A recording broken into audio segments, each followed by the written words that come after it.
Hello and welcome to the ORCA pod. For this week, we are continuing our coverage of Backyard Survivor 3, Exile. Today, we'll be chatting with the winner and doing a deep dive with his game with How. Before I get into that, a little bit of housekeeping as always. Voting is open and remains open for the awards for this season. MVP, who you'd like to see again play Best Pre-Merge Boot, and of course the all-important ORCA Award, the most important award that any aspiring LRG contestant can and should wish to obtain. Voting for that is all available and will continue for a few weeks to come. Next week, as always, we have the third installment of our coverage, which will be the Tea Party with Annabelle and some of the most exciting players of Backyard Survivor 3, as well as the week after we will reveal those awards and I will chat with Kyle and Brian about what went into putting this season together. And as I've said, next month we'll be getting into the official rankings. We've done the bottom four in no particular order, and we'll be getting into the official rankings as voted by you. The seventh best season of Australian LRGs is, as announced last week, Melbourne Survivor 2 Warrandyte.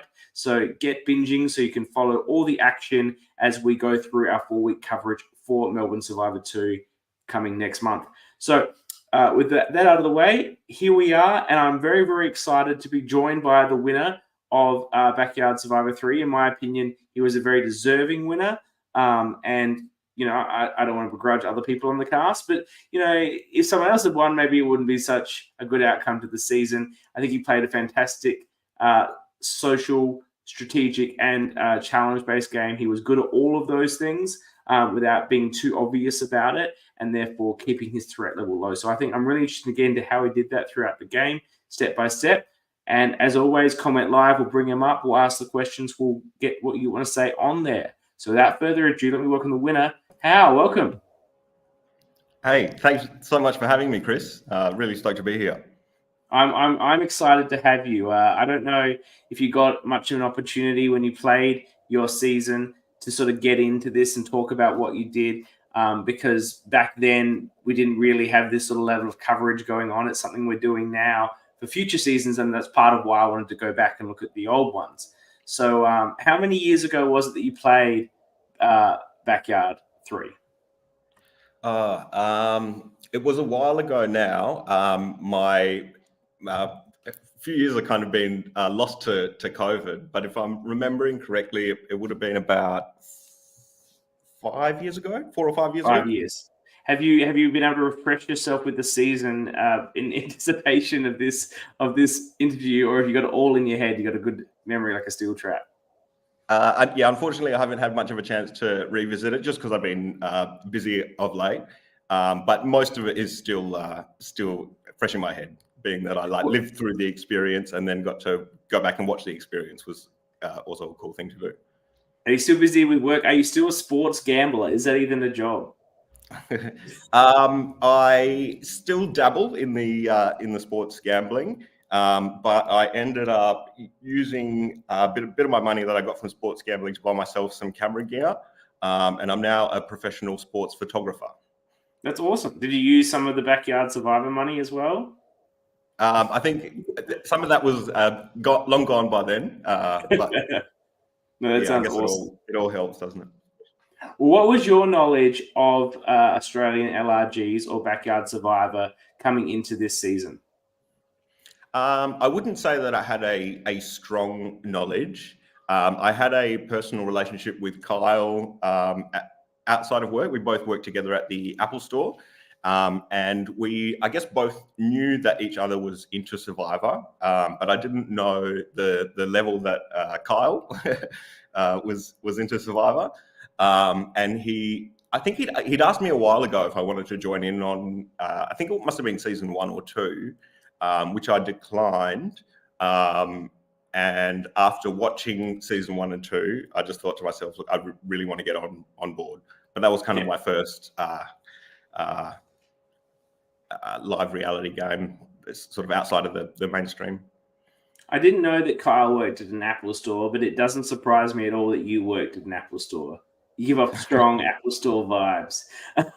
and the show, and just now you got that look about you, got that calmness, you've got that social ability, and for me watching it, and we want to get to, I think your ability to form social connections was the strongest part of your game. I think you had all parts covered, but I want to talk about the first reveal. They're randomly going to draw tribes by way of a draw of buffs, and you draw the black buff, immediately going to exile. Did that concern you, or did you think you'd be okay? It definitely concerned me. I guess having never gone into something like that before, everyone's afraid of being the first person voted out. And I figured not having that chance to build those social relationships from the get-go would put me a step back. But I knew traditionally that there would be something at Exile. I was hoping that it would be an immunity idol. I ended up getting the tools to create myself an immunity idol, which I think was also cool. But I was scared of being, I guess I was immune from the first vote, but the first vote that I was eligible for, I was scared of being that person. Let's talk about the fake immunity idol advantage, because that became a bit of your story throughout the entire season. You were constantly trying to hand this thing off.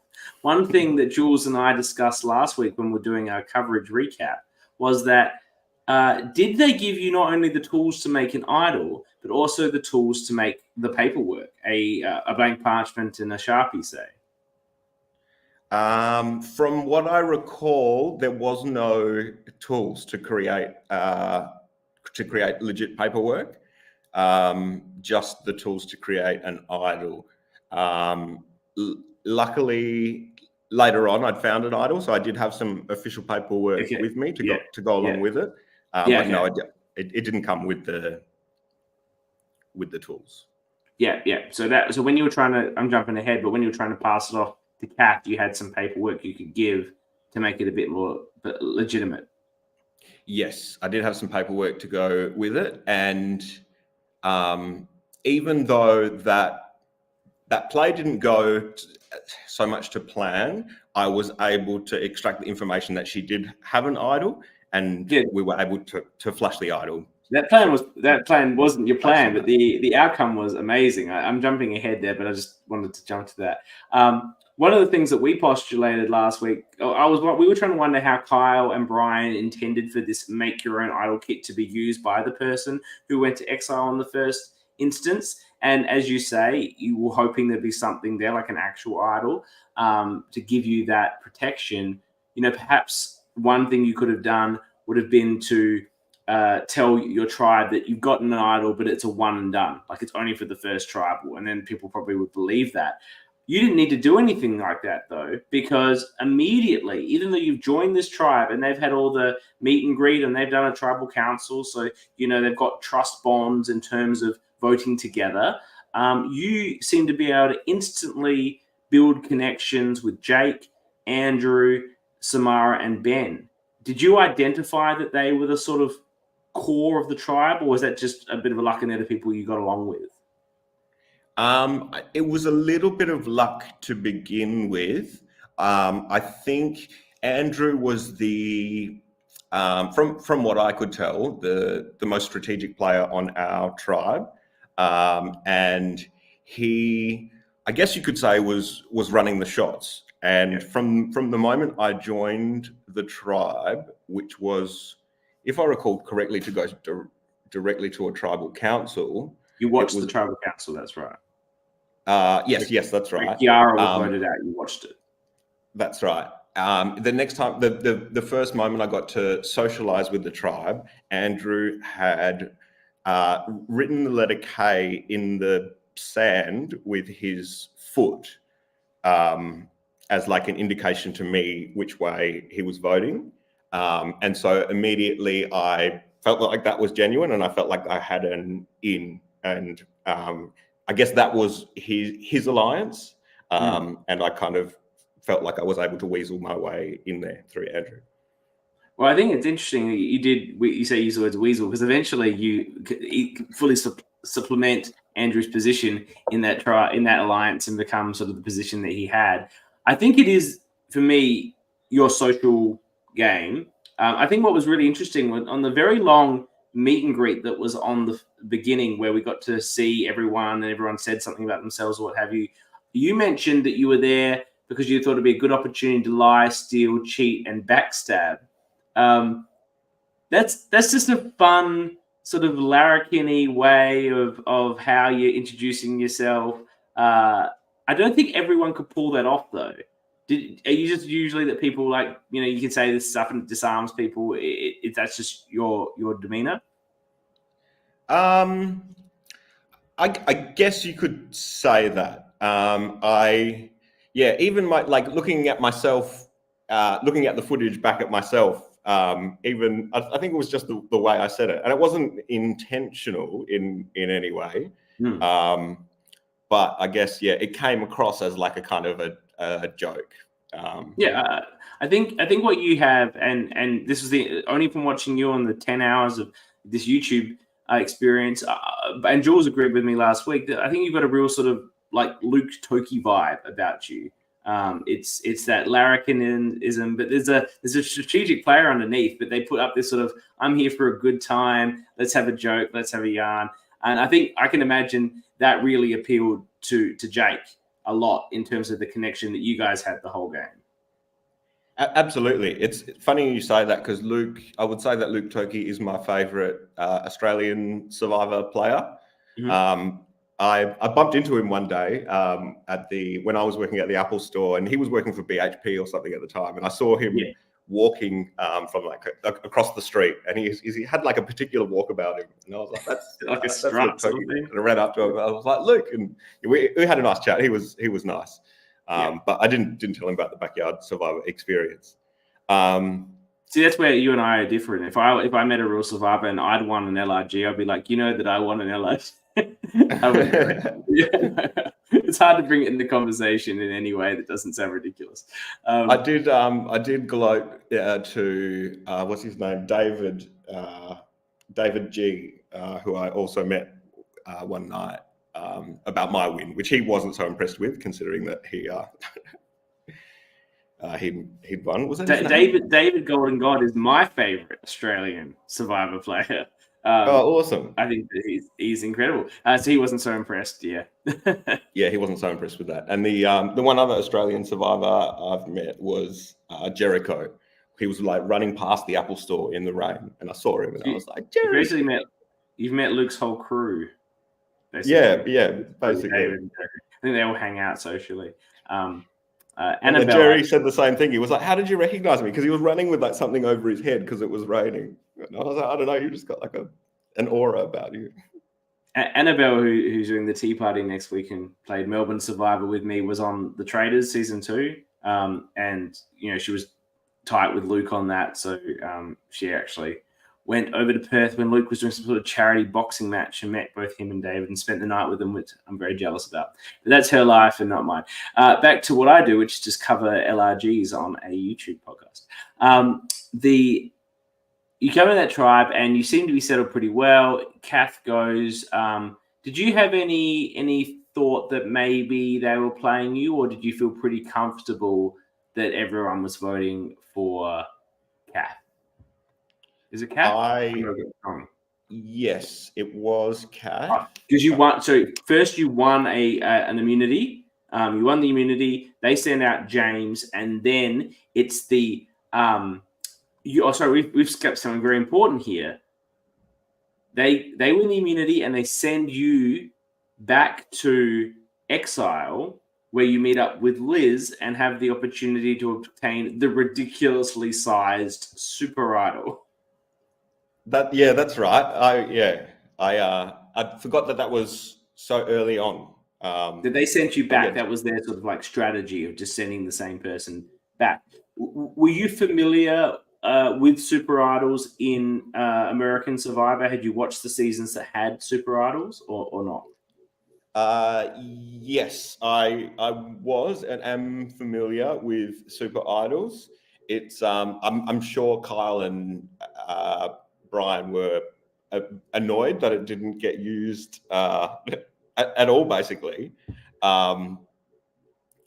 I Well, can we? Yeah, Well, we're on the super idols. Let's talk about that because just for those that didn't watch the 2.5 hour recap last week, Hal finds the super idol with Liz. Hal's got half. Liz has half. They're both normal idols, but combined, it's a super idol, basically like Brain, Beauty, Brawn 2. Liz goes out very soon after, and I would assume, you tell me, don't assume that they put it back in the game. So you're not really looking for another one? It was kind of like out of sight, out of mind by that point. I assumed it had been flushed. And I guess, I didn't assume that it was going back into the game. That's I think, a sensible assumption. But lo and behold, at the swap, Jake goes to the Exile, and he gets the half that Liz had.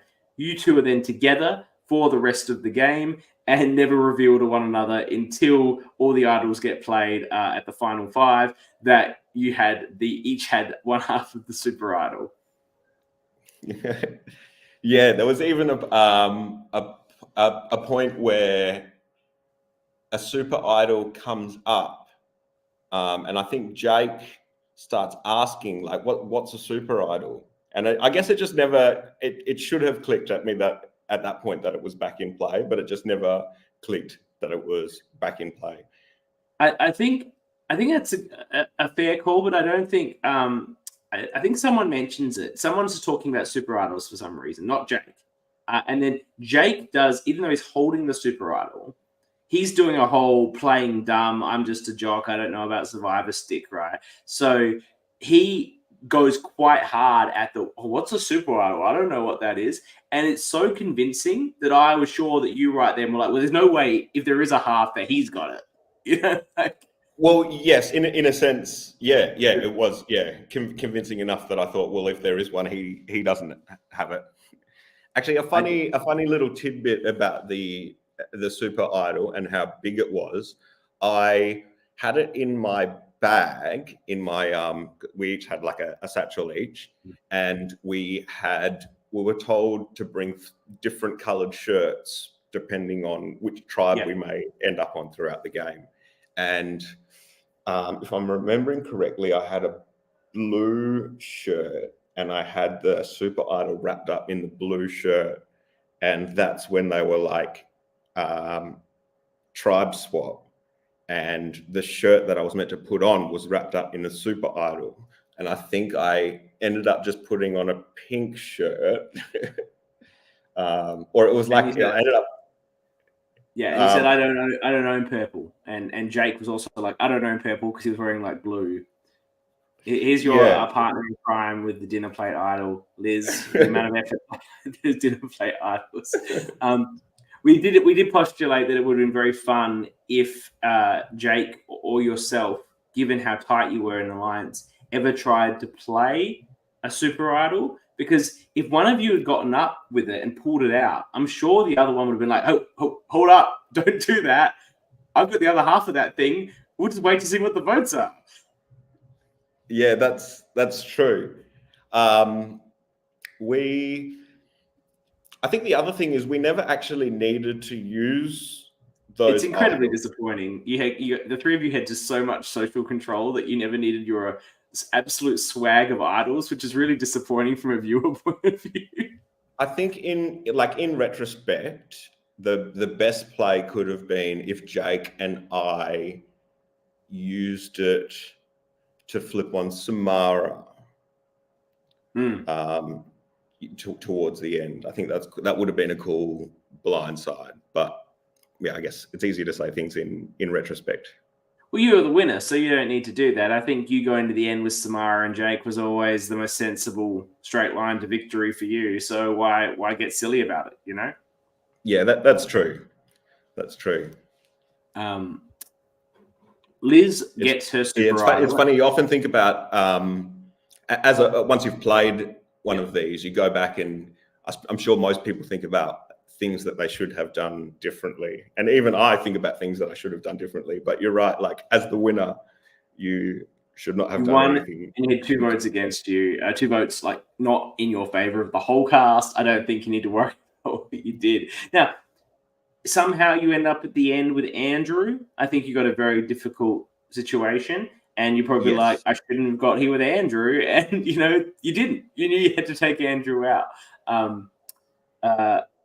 Just keep going with the flow in what we were doing. I thought it was a nice touch. I don't know if you remember this, but you and Liz come back from Exile and then are paired on the doubles challenge. I thought that was a nice little combo. You had this connection. And I know Liz quite well, having got myself later involved in the Melbourne Survivor community, having played Melbourne Survivor. But I was giving Liz, who appears to be here live, a little bit of stick about Hey, Liz. not playing her idol. I've always, said, why didn't you play your idol? As I said last week, when I was on my casting interview, my video for Melbourne Survivor 3, they said, do you have any other questions? And I said, why didn't you play your idol? But she always says, and I think this again speaks to the social game, she was super keen to maintain the bond that she built with you. She liked you. She thought the two of you could do some damage with the super idol, but equally that perhaps if she played her idol immediately upon getting it and therefore removing the super idol, that wouldn't be true to the sort of bond and connection that you'd formed on Exile in a way. Like, you might get annoyed that she did that. I think she's told me that was part of her thinking, and I think it's the impact you're having on people in just a very short amount of time. That's true. And Liz is a strong player. I wish Liz stayed longer. I think she wanted to make big moves, and that's what held her back from playing the idol earlier. Correct me if I'm wrong, Liz. And I don't think there's anything wrong with that. Yeah, the super idol is fun. And so losing it immediately by playing the individual idol component of it is a little bit of a. I wouldn't have been mad or held as a grudge if she'd used it, and especially if she'd used it when she had to, correctly. And I was definitely sad when I saw that she was gone. She did need to use it because Jeff was immune and the other 5 were clearly aligned. So. As was shown by when they all teamed up and voted out James. So absolutely, she needed to use it. And I'm sure she had. You say you have regrets. I think she might have some regrets. We go into the swap now, and when you got swapped onto a tribe, you're there with Ben and Samara, and you've got Zach, Maddie, and Jeff coming in from the Purples. How are you feeling about the crew that you landed there with? I felt on the outs for sure. Just as soon as I got there. Also, just being on a different tribe in a different location, I saw Jeff as a really big threat. I'm interested. Firstly, why did you feel on the outs? You were there with Samara and Ben. I'm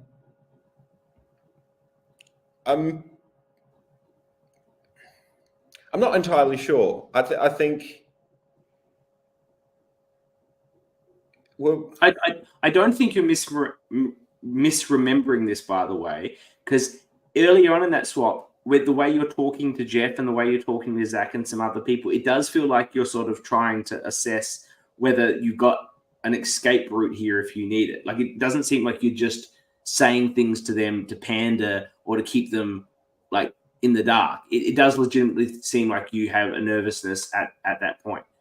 But maybe it's a bit hard to recall exactly why and where your connections were. Who did you feel you were close to? And I think I also felt like I was maybe a step back because I had spent 2 rounds on Exile. And so I still felt like I was forming bonds and then was switched up. And maybe that made... Yeah, that makes sense. Who did you feel tightest with at that time? Was it Andrew because he given you the K to vote for, or was it Jake who was then on Exile and not with you? who were you feeling tight with at that point? I felt tightest with Andrew. Yeah. And probably Jake as well. I knew that, or I was expecting Andrew to turn on me at some point, whereas I wasn't so much expecting Jake to wouldn't be turn his on me. style. That wouldn't be his style. I think this is really interesting. I can see this absolutely with the benefit of the hindsight and the conversation here. Jake's your closest one. He's at Exile. Andrew's tight. He's gone to the other tribe. Ben and Samara early on seemed very, very tight.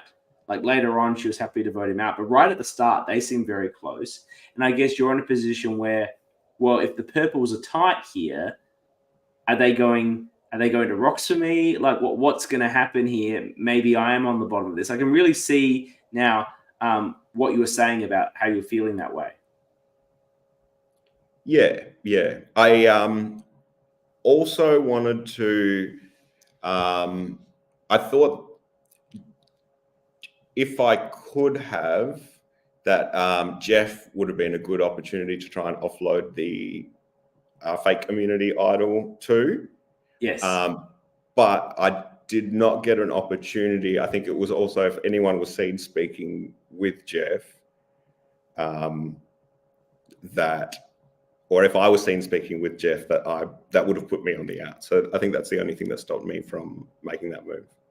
Jeff became a real pariah. Like, he was the leper. You couldn't speak to him, couldn't talk to him. What was it about Jeff that made him so, I guess, intimidating? Because I get it. He's big and he's good at the challenges and he's loud, but he's not going to win the game. Like, he's too big for that. Like, what was so threatening about him? I guess I knew that if he made it to merge, he would be a threat. And I think it was maybe just his personality type. Like he was a big person, but there was not a moment where you didn't know what his intentions were. Yeah, it was very obvious. Very, very, very. Yeah. Did you also think perhaps like there's no way these purples are going to break here, because if one of them gets voted out, Jake's coming in and we've got a 4-2 majority. Like, they are just absolutely stuffed if they don't vote one of us out. Was that part of your thinking? Yes. Yeah, that was part of my thinking, and I think they knew that as well to a certain extent, but they wanted to get rid of Jeff. Yeah, at the end of the day, they just it's like with the last episode of Australian Survivor, if you've been watching that, like Ferris should have really used that opportunity to take out Kelly, as a lot of people say, but everyone just had enough of Kelly by that point, and they want her gone. She's too much chaos, and we don't want to deal with that. So Jake comes into the tribe, and your tight four, which really run the game from this point on, really form very close knit. Was Jake a bit of the sort of key man in bringing the four of you together in that way? Was he sort of the core person that everyone was sort of gravitating towards that made it work like that? I think so.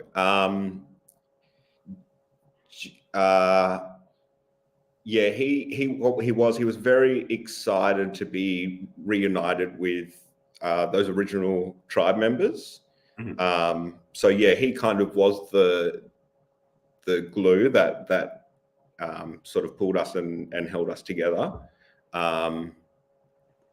Yeah, and I was happy to ride along with that. I guess, as you said, you never thought he would vote you out. He's a very trustworthy player. He's definitely gonna be a loyal player. That's sort of who he is. And if everyone sees that, then he can be the uniting force for a group of four. So you're really in a great position here. You're 4-2 on the numbers, and you get to the challenge, which is an eating challenge. Do you remember eating these things? Do you remember eating the crickets and the worms?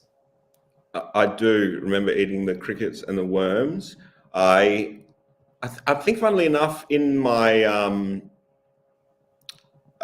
intro, or at some point, I said if there was ever an eating challenge that I would most probably lose, because I've got But you a won. bit of a weak stomach. Yeah, but I ended up winning that one. Did you surprise yourself? I did surprise myself. The crickets and the worms, they weren't bad. Like, they were edible. They were bought from a shop and came in a packet, but they were very dry. I think that was the hardest thing, was getting them down. It was kind of like eating dry wheat bix, if you've ever done that. But so the worms weren't alive. Is that what you're telling me? They weren't live worms. They weren't live worms. No. But you win that, but your tribe's not good enough for eating the pickles. And so you're going back to tribal. Oh, sorry. This is the double tribal. You're immune, and on the other side there's an immune person who was Sammy. And so you've gone back, you're another double tribal, and you've got the big decision here of, are you picking Zach to go, or you're picking Maddie to go? Zach has an idol here. Did you have an awareness or a feeling that he might have one? He's found his in the game, so he hasn't been to Exile. It's not super obvious. He did go to Exile, though, just on that turn. He stood out of the challenge and to not be part of the eating, and went to Exile. So what went into the thinking between Maddie and Zach as to which of the two that you targeted? I wish I could remember properly. I think the idol was mentioned. An idol, yeah, was. And was there a discussion of, well, if Zach's got an idol, he's either going to play it on himself or he's going to play it on Maddie? Did you think that he probably wouldn't play it on Maddie? I think so, yeah. I think that he loved the game, and he, I guess, yeah, wanted to stay in enough to not take that risk. Yeah, I guess he gave off. Seems like a very lovely guy, but gave off a bit of a nervous energy, as you say. Huge fan. He wants to make merge. Everyone wants to make merge. Maddie wasn't even part of his core alliance. His core alliance was Olivia and Sammy and Steven. So she was like a fifth on that. So, he's just got to get through this, and hopefully the next one, it would make sense for him to play it on himself. Interestingly, and look, I'm probably asking you questions you can't answer here, but you chose not to split the vote on this, which would have been the most logical strategic move. You guys put all on Maddie, but if they had,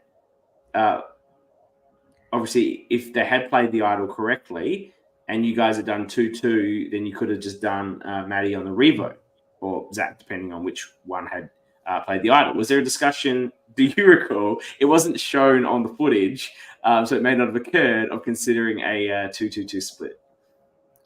I don't 100% recall, but if I'm recalling correctly, I don't think that was a discussion. I think we just went straight the straight vote. Dustin, who's like the king of this affair, said one of the hardest surveys to finish, an amazing cast. So he's obviously done his voting, which is very important. Liz says to Zach, was one of those, I just watched a couple of episode people, but had such Survivor superfan energy, I swear. Yeah, I get it. I've never, when I went and played Melbourne Survivor, I wasn't going to try and pretend I wasn't a super fan, because frankly, you're playing a fucking LRG in the middle of nowhere. You're clearly a super fan. There are people that clearly aren't, like Jake clearly isn't, and you believe him because he's just there to have some fun and do some challenges and stuff. But when you are a strategic sort of person, or just the game, I didn't try and pretend. We were all talking about Survivor, and I'm like, let's talk about Survivor. I love Survivor. Let's talk about it. And I think Zach definitely had that energy, Liz. I think that's a great call. I think that's the kind of lie that's much easier to get caught out on or slip up on. Yeah. Like, I've never watched Survivor, and then like, here's this really strategic move. It's like, well, that doesn't make sense. It's like, how do you know about this? Like, yeah, exactly. Okay, so you come into the final episode before merge. You guys are just absolutely killing it right now. Currently, you've got half a super idol. Jake's got half a super idol. Samara has her own idol. No one, of course, has told anyone this, but that's what you all have. And then production decides to plant an idol, clue for the idol on the water tank, obviously hoping that Zach will find it. He doesn't. You find the clue and immediately look at it. It seems to be immediately behind you, and Jake just grabs it from the bush. And then he continues to hold that idol. Was there any view that like you should be holding that idol, or was everyone just sort of comfortable with Jake having it? I was comfortable with Jake having it. I saw the clue, but I wouldn't have been able to grab the clue without being seen by Jake. So I wasn't able to keep it a secret. But the way that I saw it was, at least I knew that it existed and that it would probably get used in a way that I'd want it to get used. Yeah. Liz just wants to talk about here the relief of getting to Exile and meeting someone who admitted they were a fan. She's referencing you there. She found that very comfortable. And obviously, you guys win a clutch immunity here. You have a much better strategy. You win, and out goes someone else from the orange. You guys make a very strategic. Sorry, from the purple, the old purples. You make a very strategic decision to send Olivia to Exile so that the numbers aren't there at all, and they can easily vote out Sammy. You guys identify Sammy as probably the more threatening player of the two, which I think she probably was. So I think that was a very sensible move that your group made. Do you recall in that huddle who was sort of driving that discussion about sending Olivia to Exile so that they could vote out Sammy on the other side? I think it was Samara who led that discussion. Let's talk about it. That's interesting. I wouldn't. I thought you were just going to say it was me. It was me. How? I'm the smart one on this show. Or maybe Ben. But I didn't. I'm interested to hear that it's Samara. I hear more about Samara. I don't think the edit told me that she was like a super strategic player. Would that be an incorrect read? Do you think that she had a bit more to her than perhaps I'm seeing from the edit? Definitely. She was like a ninja. She made big moves, but did it in a way that kept her under the radar. And I think that was the one moment where I did see that she was like her disguise of not being a super strong player kind of she let slip for that moment. But yeah, the fact that she had her idol the whole time, I'm not sure if the edit really showed it, but she led the vote to get rid of Andrew, and I was kind of just more than happy to go along with that. I was just happy that it wasn't me.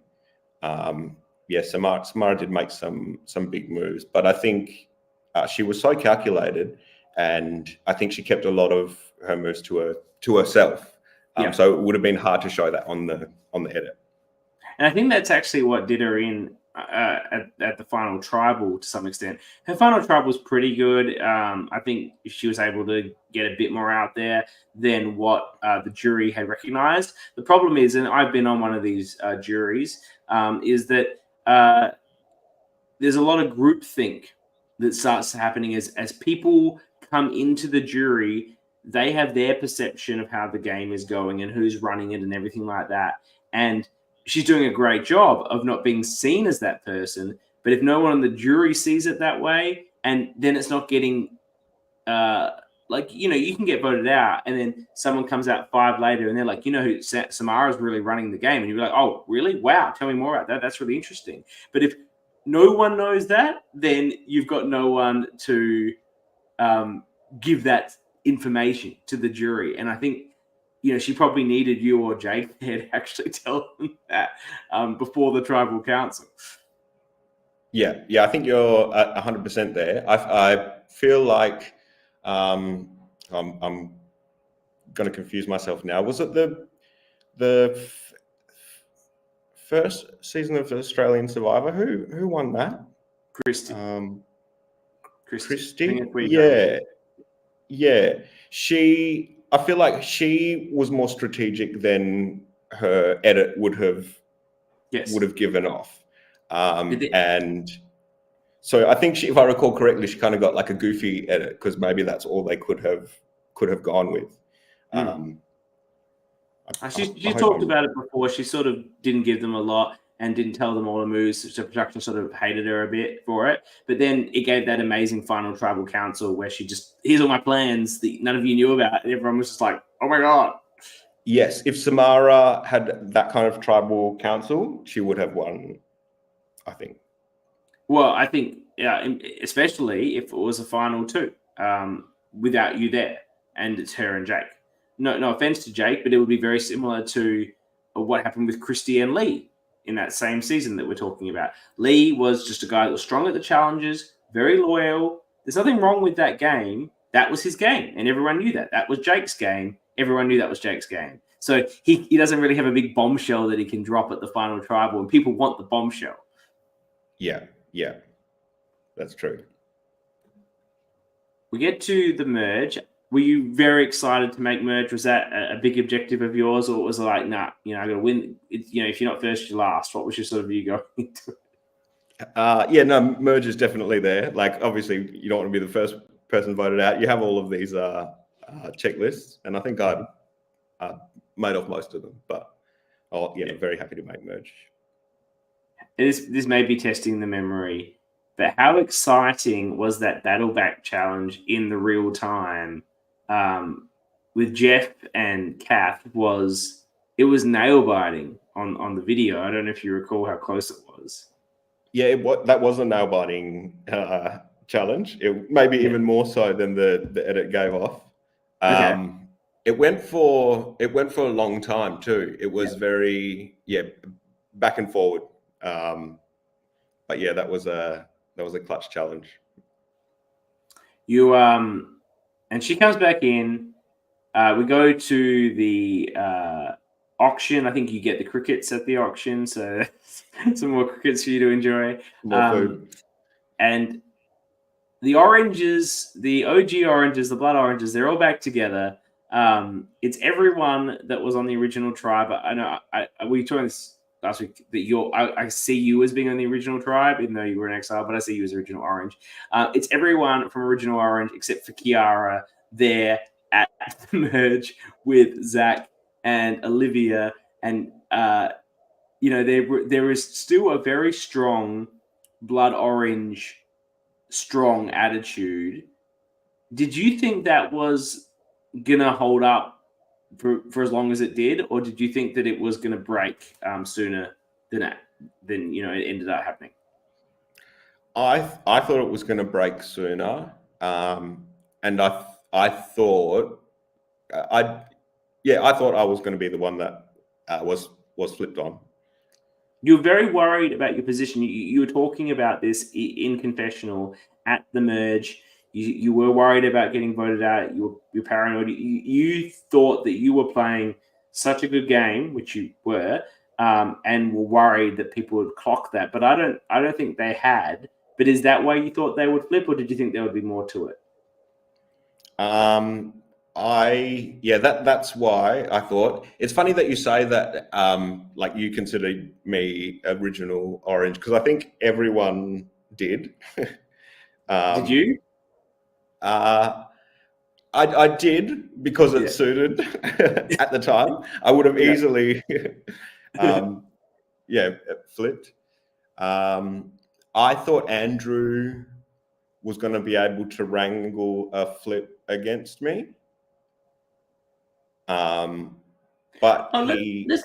let's talk about Andrew. Andrew is the star of the season. He's amazing.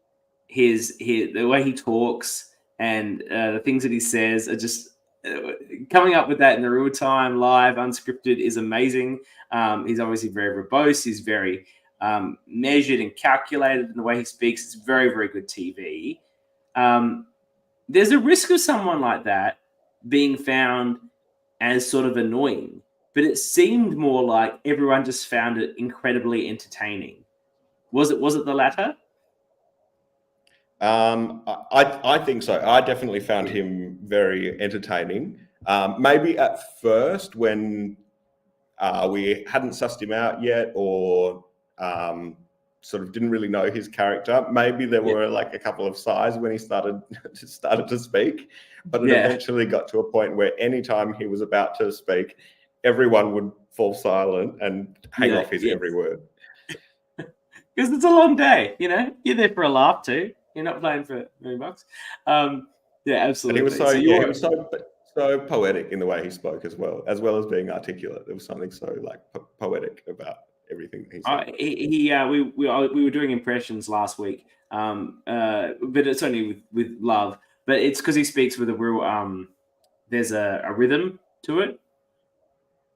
It would be illogical to keep Zach around.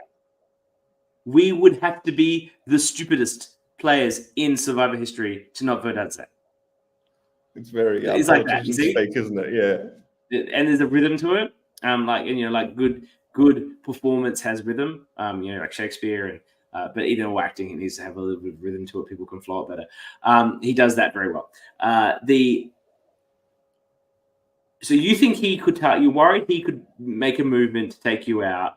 Is that because you think that you're one of the top threats, and he would identify that and want to remove you? Is that why you thought that, or do you think there was another reason? Yeah, I thought that at least he would identify me as a threat, and that he would be able to convince everyone of that. You get this point here, which I think is one of the best moves that you make in the game. You sort of luck into it, but it's an amazing feather in your cap for the purposes of having, everyone wants to know what your move was at like Final Tribal, and you've been trying to hand off this eye for 12, 15 hours, whatever you're going out here, and you come to Kat, you're like, you say, I've got a couple of idols, which wasn't quite true, but you've got access to more than one. And I want to give you this one. Now, we were talking last week, couple of idols, very bold, but then I postulated, well, it's a bit sus if it's your only idol and you're handing it to her. Was that the thinking there? Yes. Yeah, I knew that she would be sus on me if I was giving her my only idol, which is the only reason I told her that I had another one. And then for some silly reason, she doesn't take your idol. She just says, "Oh, I've already got one." Like, why would she not take your idol and have two? Yeah, that's a good point. I guess maybe she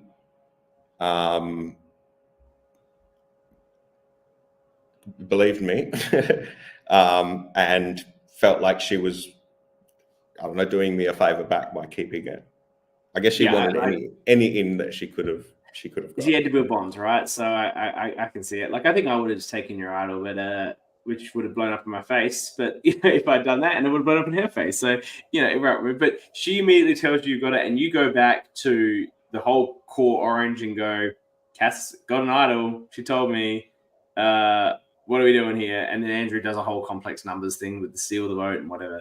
And Liv goes, who was driving it to be Liv that goes? And were you happy with that? Did you see Zach as someone that you could potentially work with? Because you didn't really know Liv, but did you see Zach as someone who could work with if the split did occur? I actually really wanted to work with Liv. It wasn't me Okay. that pushed for her vote. The only reason being that she was the only person. Perth was quite small.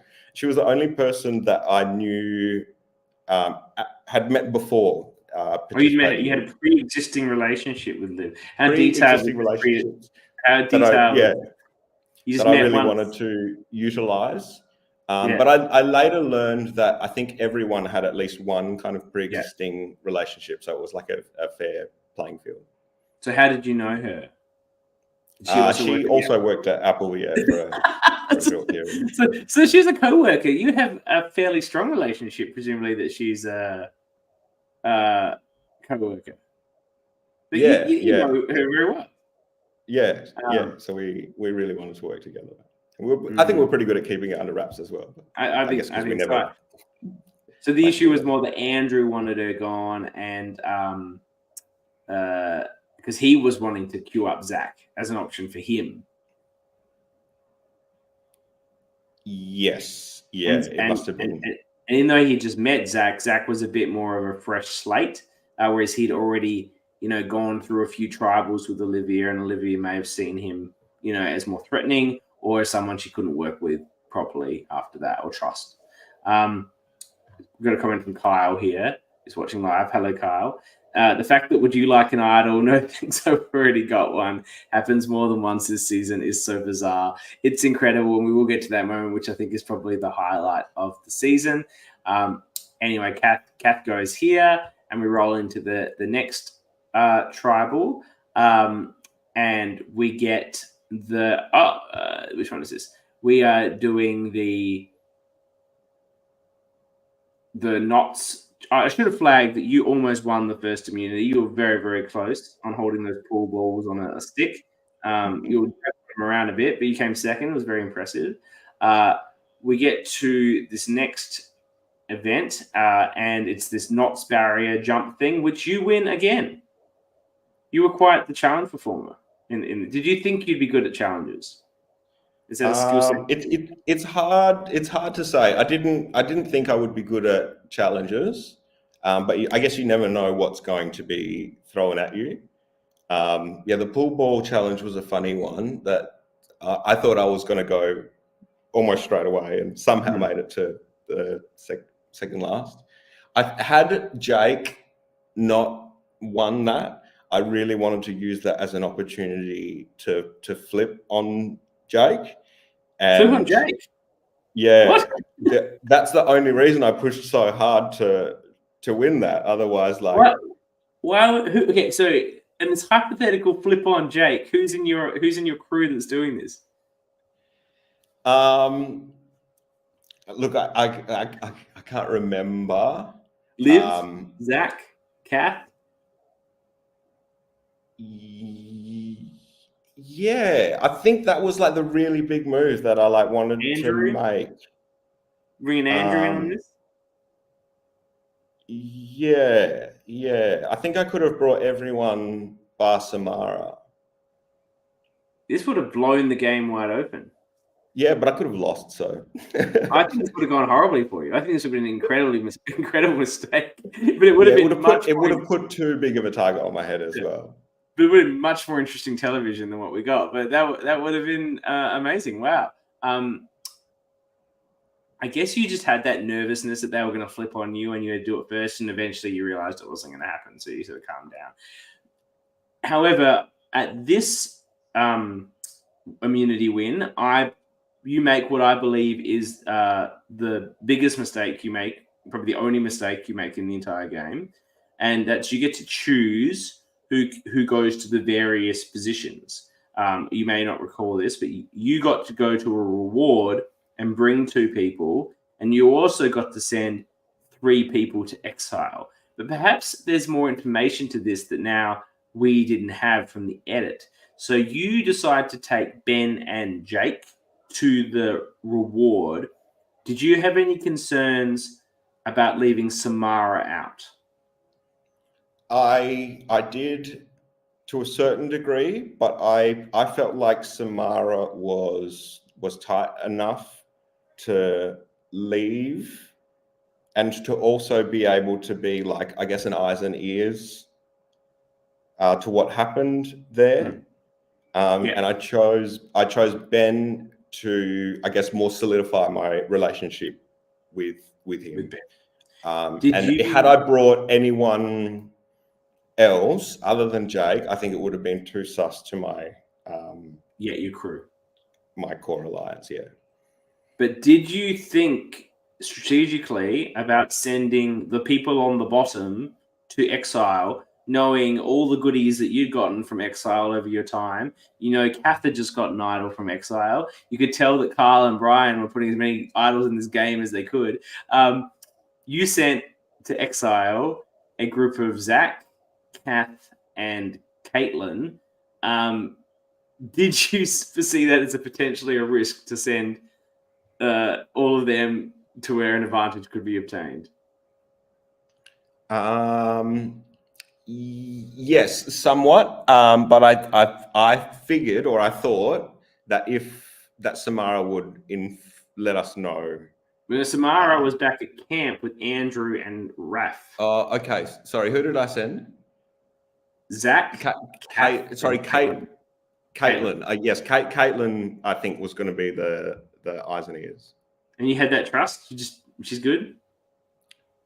Yes. Yeah. She seemed very loyal. She just seemed loyal.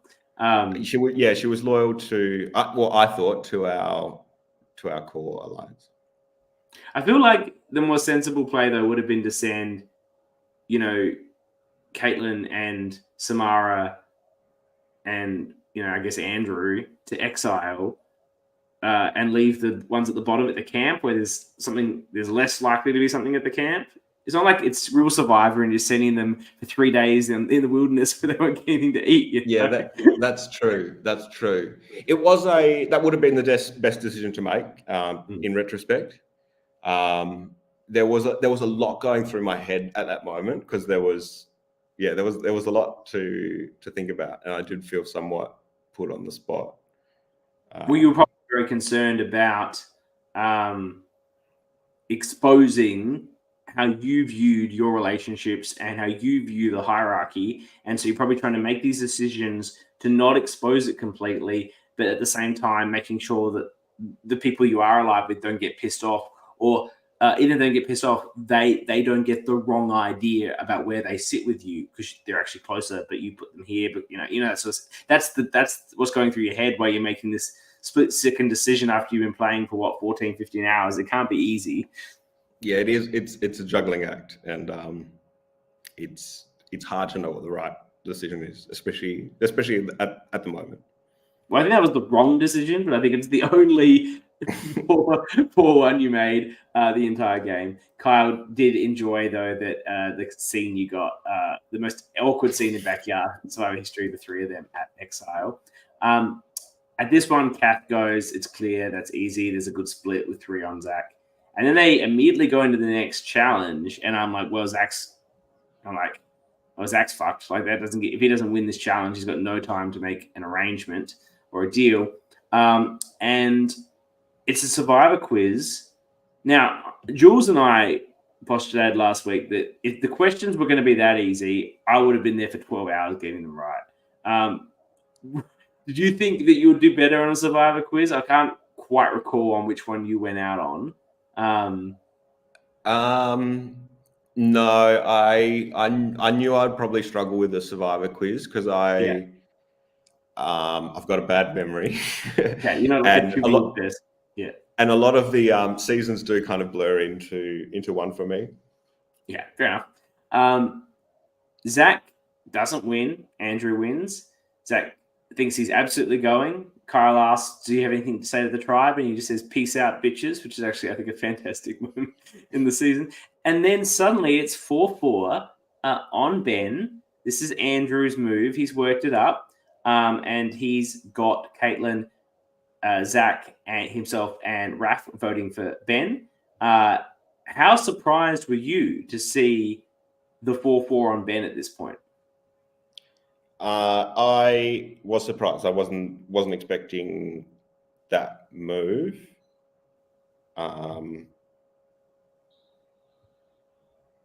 Yeah, I wasn't expecting that move, and I wasn't in on that move. You weren't in on that move. It may be the only vote you vote incorrectly on. And I think so. That was Andrew's move, right? Yeah, he'd been queuing it up for a while. He'd been shitting on Ben to anyone who would listen, and particularly Samara and Jake. Can't trust Ben; he's not trustworthy. And he'd been queuing it up, and he had Zach queued up for it too. And obviously, he was very confident that someone would flip on the revote. And of course, Jake and Samara flip on the revote. You're the only one who stays loyal to Ben. Yes, yeah, that's right. But I think that's what ends up painting the target on Andrew's back. Does Andrew go the next? No, Zach. Then Zach eventually goes. Yeah. And Andrew boots. I guess she goes to boot Raph before that as well. So he hangs around for a while. It was his move. I don't think anyone quite understood how the move happened. I think even the edit doesn't show it that well, but it's sort of subtle there. And so it's a great move. And look, good for you for staying loyal to Ben. You know, you get his jury vote as a result. He's not impressed with the others. So you go through the next one. I don't think we knew how that vote went, but we did know that where Andrew's vote went, because he always put a little his little number, his little symbol, yeah. Zach goes, and then we're in the final episode, and it's an all orange F6, and you're still wondering why you're here. You think that should be taken out, but you've got such a huge target in Andrew sitting in front of you that must have given you some level of security. Yes. I think voting me obviously would have been the correct move. But once I knew that Andrew had a target, I knew that he was going to go before me. Yeah. Realistically, what everyone should have done here at the final, I think the final 6 is the right makeup, but people like Samara and Jake and Caitlin that should not have been voting out Raph at 6. That's where they should have voted out Andrew, and then voted you out at 5. You play your idol probably, but then they vote you out at 4. That's what they should have been doing. But the fact that you're there at the final 5 with Andrew puts you in a pretty strong position. Do you recall the whole situation with Raph and the Rocks? Because he was so unfairly done by in that situation. I don't know if it was on the other tribe, but Caitlin had the rock advantage where it basically gave you a safety out of the rocks, and they go to rocks for Caitlin, and when that happens, she's got the votes on her, so she's immune, and she gives the rock to Andrew, and Raph sees this, and then they're having the discussion about who should go between Stephen and Caitlin. Oh, not Stephen, it was Liv or Sammy, one of them, and Caitlin. And suddenly Raph starts trying to sell out Caitlin because he knows he's going to a 50-50 rock draw. And Andrew, for the rest of the whole season, will not shut up about how disloyal Raph was when Andrew was sitting pretty with the fucking rock that Caitlin had a choice of she gave it to. And she's like, Rafe, you're on the bottom of this alliance. Andrew, here's the rock. And Rafe's like, what the fuck? Like, was any of this permutating through the tribe post-merge? Because Andrew was very vocal about how he felt about it in confessional. Was he spreading these negative opinions about Raph and the Rock Idol throughout the merge? He was, and And I was just happy when I guess anyone's name comes up. Was that the one where Stephen went home? Yes. Due to the rock, he was the other player who went home without getting a single vote to his name. Yeah. Or the other player who played without getting a single vote to his name. Final six is where Raph goes, and that's why we're talking about him. No one plays an idol at final six. Were you thinking about doing that?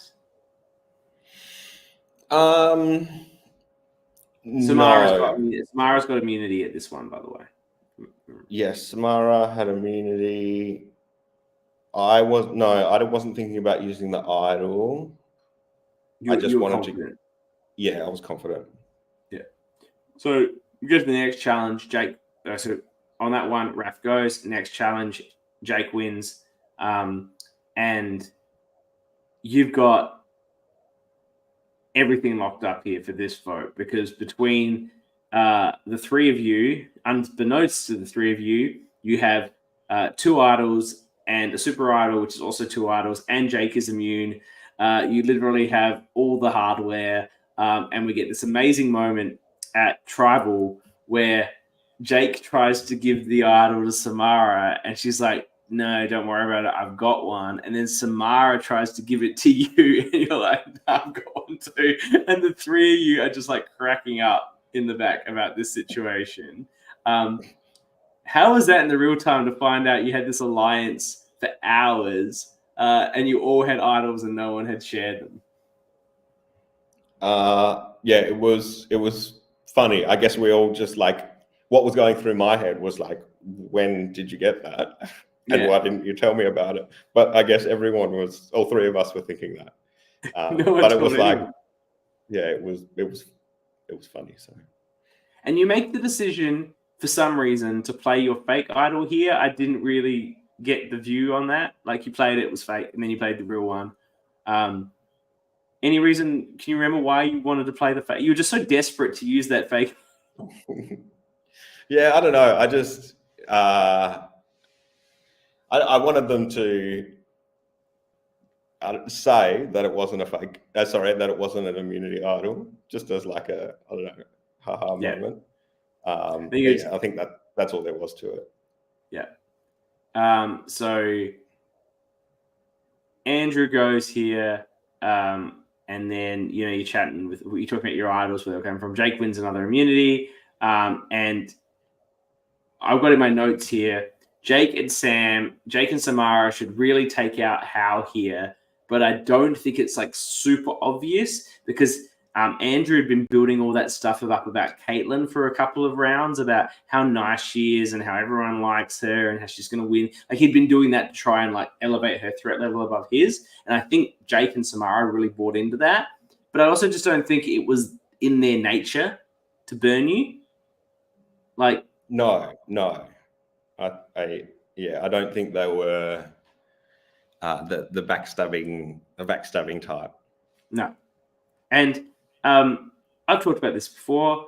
If I was on Real Survivor and we're talking about I can't go to the end with Hal because he's going to win, and I could win $500,000, then you're gone. But when you're playing these LRGs, and you don't have to be as unnecessarily cutthroat. Yeah, I think there is a lower level of guardedness, which kind of makes the strategy very different, because I guess you have to be more subtle with your gameplay, because if you go in and make massive moves, you'll get voted out straight away. You can also assume that people will play in their best interests or in their optimal interests, because some people are playing for different things, particularly in this format. You go into the Tribal Council, you're very positive about the fact that you haven't. I think also Jake had it in his mind that getting to the end was winning. Like, we had this thing about getting to the end, and it's like, that can be your goal if you want something it to you be. would feed him during the day. Yeah, getting to the end. It's just as good as winning. Yeah. I think a lot of people were thinking about getting to the end, whereas I was thinking about winning. And you're coming in and you haven't got a single vote the entire game, which to me is like if you're trying to things why I should vote someone at tribal council, no vote the entire game, tick. Like, that's huge. Absolutely huge. And you weren't a nothing player, so to be an active player and not get a vote the whole game is massive. Yeah, I was proud of that. I thought that was a you won immunities. Cool thing to check you're competing for the immunities. Got sent to exile a few times, so there's a risk of you having advantages. It's fantastic. And look, I don't think I'd ever be able to pull that off again. Like if I was a returning player, I don't think I'd get by with that. Oh no, you would be an incredible threat. Like anyone who's watched you play is going to be like, don't fall for his shit. Like unless it was like a season of winners, perhaps. Yeah, or it's not like that, because I think your style is your style is the style you need to win, right? And I think most big players recognize that. The big players might go for each other. And I think in retrospect, you see my style of gameplay, whereas maybe when you're playing with me, you might not. You probably change it up though, like you know. Yeah, you'd have to. You'd have to change it up. Were you very confident going into this tribal council?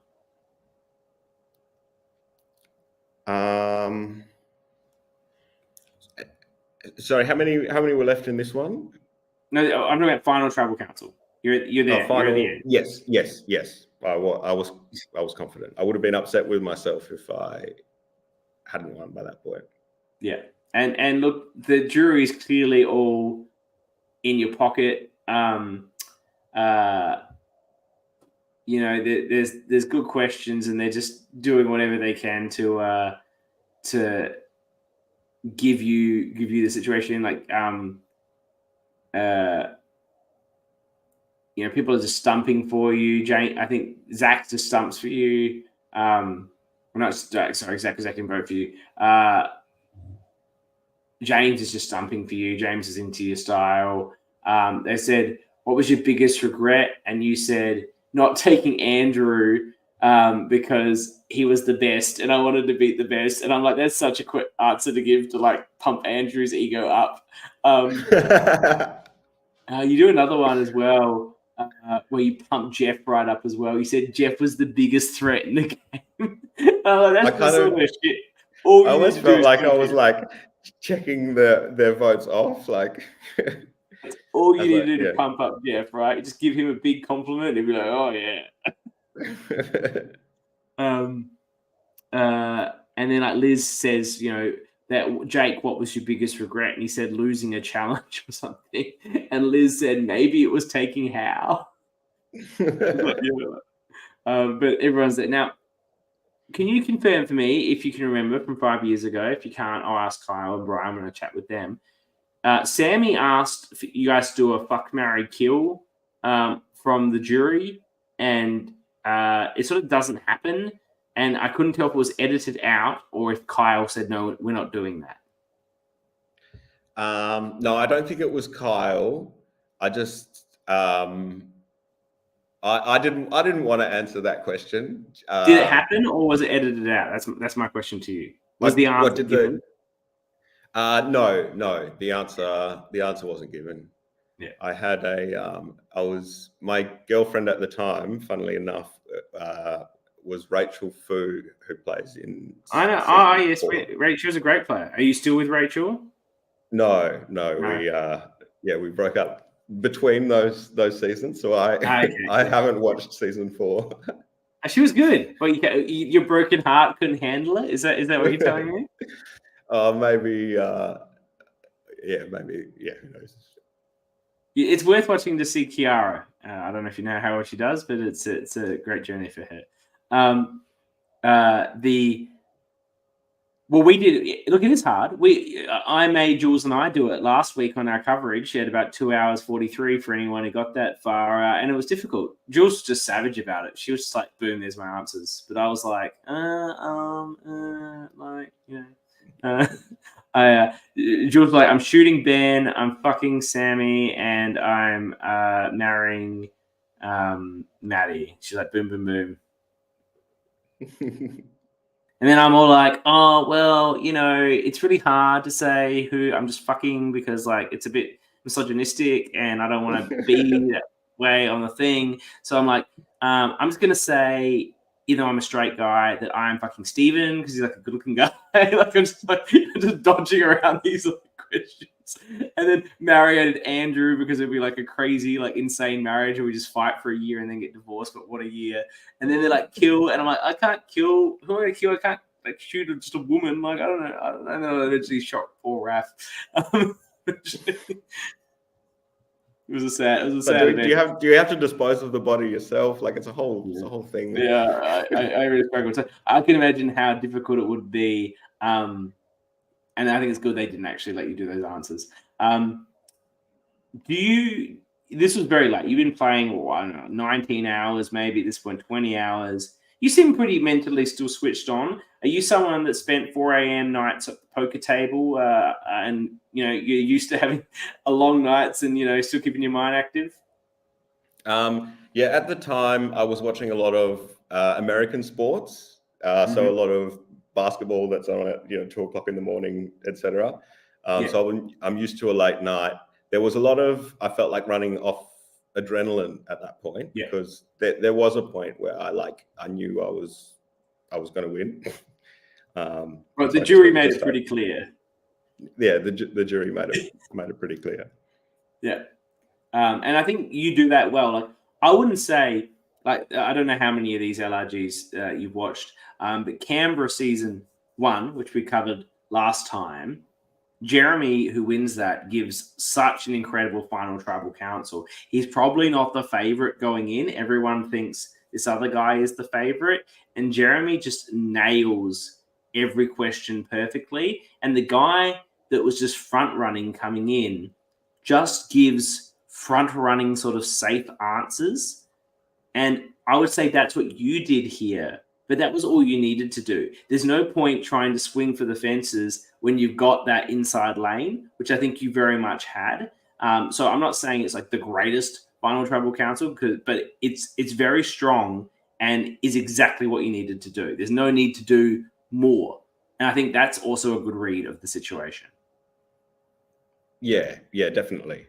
I kind of had to keep it, standard and simple. I think just articulate my game. Well, I feel your response to Jeff, which was right near the end, I think it really locked it in because Jeff asks you to say, like, each of you to say why the others don't deserve to win. And Samara says Jake hasn't been strategic, which is, a fair comment. And she said that Hal wasn't good at the challenges. And I'm like, what fucking nonsense? He won a bunch of he was great at the challenges. What the fuck is she talking about? And then Jake says, you all deserve to win, which is like the worst answer you give. And you give, again, it's not a swing for the fences answer, but it's solid, it's straight, it's diplomatic, but it's inarguable. And you say, I just played a better game than they did. And you did. I don't know if you remember that. Yeah, that's what you said. Yeah, thank you. I remember now. I think even if you hadn't, there's like a part of if that's like the last thing you hear. Yeah, it's the easiest thing to be is like yeah, he did. He did play the best game, so he should win. And you did. So congratulations. Look, it was a fantastic win. I was, when watching this, worrying slightly that maybe Jake could win, and not that's any issue or slight on Jake, but I just don't know if I could have got Jake on a podcast to talk about his Survivor game for any longer, for an hour and 20 minutes. It just didn't seem, and I'm trying to run a show here, and I don't think that's the sort of thing Jake would be into. So I was sort of glad. No, I'm not. You get what I'm saying? I'm not knocking the guy. He's played a strong game, but this wouldn't be his cup of tea. And he seems like, he's a great player and a great guy. But I needed someone with some strategic nous to make this an interesting conversation, which is what you brought to it. Loved your game. It's so subtle. It's so strong. And it just hit in all the right places. You said this in your final tribal council, I believe, but it's quite appropriate for you to win Exile when you started on Exile. It's poetic in those ways. But just watching this through, I was so impressed by you being the total package. You've got your strategic, but you're not making a flashy thing about it. Even though if you'd made that move at merge that we talked about, that would have been like out of control, flashy, and probably unnecessary. But that would have been fun. You've got your challenge abilities. Like you would have won, I think, a lot of challenges if Jake hadn't been there, but you still held your own quite strongly against him and winning a few yourself, and also participating in the tribe ones. But the social game, one of the seasons we've covered so far, probably the best. I think, what have we done? Backyard 1, Melbourne 1, Canberra 1. Yeah, it's definitely the best social game that's been played. And if I even think about all the other seasons, which I have watched, I think it might actually. I'm thinking about it. It's up there with the winner of Sydney Survivor, I'd say, as one of the best social games ever played. So in Australian RGs, I think you and Sam in a bit of a tie. So well done to you. It's just you're obviously just that sort of guy. Everyone loves you. Yeah, thanks so much for that. And I mean, props to Kyle and Brian. I have a feeling that maybe my gameplay style would not have been successful in season 1 or 2, but it suited season 3. And even though I haven't watched season 4, my understanding is that there was a bit of not only like a step up in the production value, but also a step up in the stakes and therefore the gameplay. And I'm hoping that our season kind of shaped that in some way. And then I also hope that future seasons rewards bigger moves, and players like Liz who want to make those big moves early can last longer. Yeah, absolutely. I think that's great. I think you definitely led a testament. And I think that's a good call on yourself. I don't know about 1. I think you would have not been as good on 2. 2 was, but you might have played a different game on 2. 2 was very cutthroat and big moves, and you might have been like just deep into that because that's what was happening. But okay, this is the way this game's going. I'm doing that. I'd love to do that. Whereas this game just played differently. You ended up in the Pagonging. You had 8 of your original tribe at merge. It's insane. Like you just got to go with the game. You can't, if the game's working for you, there's no point trying to mess with it. And as Kyle says, you can criticize yourself but 12 jury votes for the win. There's only 1 vote for Samara, 1 vote for Jake, all the rest to you. Congratulations. A dominant win. And you should, I know it was a long time ago now, but maybe after this you'll find some time and just pour yourself a whiskey and go watch yourself for 10 hours and go, man, I look good. Thanks so much for that. I also heard a little rumor. I'm not just sure if I'm disclosing too much, but the vote for Samara and the vote for Jake were from the 2 pre-existing relationships that they had before going in. So I'll take it as a somewhat, maybe a unanimous vote, depending which way you want to look at it. I didn't really know why Sammy voted for Samara, but like that, I could see the vote there, like because Samara's Final Trouble was pretty good. But yeah, the Zach vote for Jake made 0 sense to me. So thank you for clearing up that there may have been a secret relationship there that we didn't get revealed. What was Zach and Jake's relationship?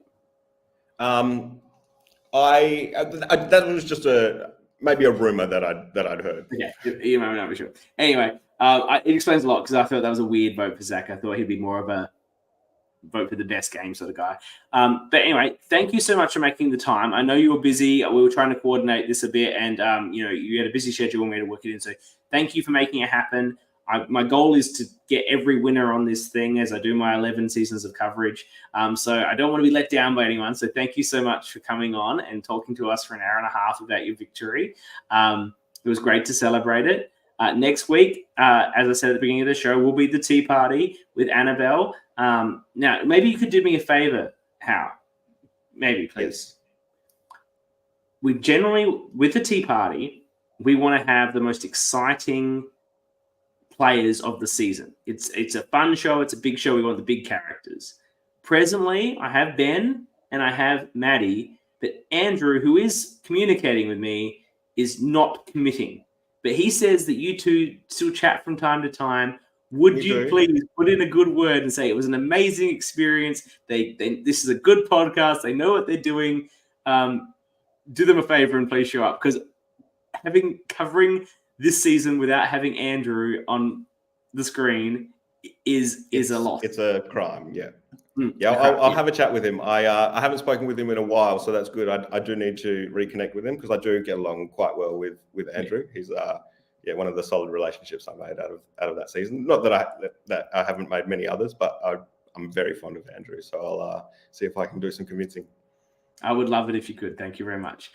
So whether he's there or not, tune in next week for that coverage, and then thereafter we will again have the catch up with Brian and Kyle and hear everything about what went into making this season and do the voting. And for those that are looking to get into our next coverage, the 7th best season of Australian LRG, Melbourne Survivor 2 Warrandyte. So get binging on that. I've started my binge so I can get my notes. And I look forward to talking about that in the future. But again, Hal, thank you. Really appreciate it. And for all the listeners that watch it live, love to have your comments. And I know there's so many of you that watch it after or listen to it after. I've been receiving your comments during the week. We love you all, whether you watch it live or watch it later.